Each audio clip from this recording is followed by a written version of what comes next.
امریکہ کا ساتھ دیا تو ٹھیک نہیں، ایران کی 6 مسلم ممالک کو تنبیہ، کیا مشرق وسطیٰ میں نئی جنگ کی شروعات ہونے جا رہی ہے؟ ایران اور امریکہ کے درمیان کشیدگی میں اضافہ ہو رہا ہے، جس کی وجہ سے خطے میں تناؤ بڑھ رہا ہے۔ حال ہی میں امریکی صدر ڈونلڈ ٹرمپ نے ایران پر ممکنہ حملے کا اشارہ دیا ہے اور ایران نے اپنے پڑوسی مسلم ممالک کو سختی سے خبردار کیا ہے کہ وہ امریکہ کی حمایت نہ کریں۔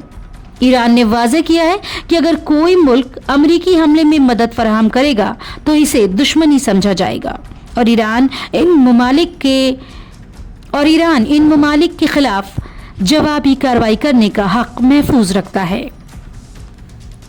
ایران کا یہ موقف اس کے نیوکلیئر پروگرام اور حوثی باغیوں کی حمایت کے حوالے سے امریکہ کے ساتھ جاری کشیدگی سے منسلک ہے۔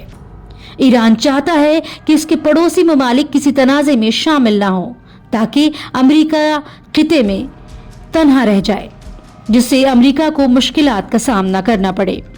ماہرین کے مطابق ایران نے صورتحال کو سنبھالنے اور ممکنہ امریکی حملے کی تیاری کے لیے پڑوسی ممالک کو خبردار کر رہا ہے۔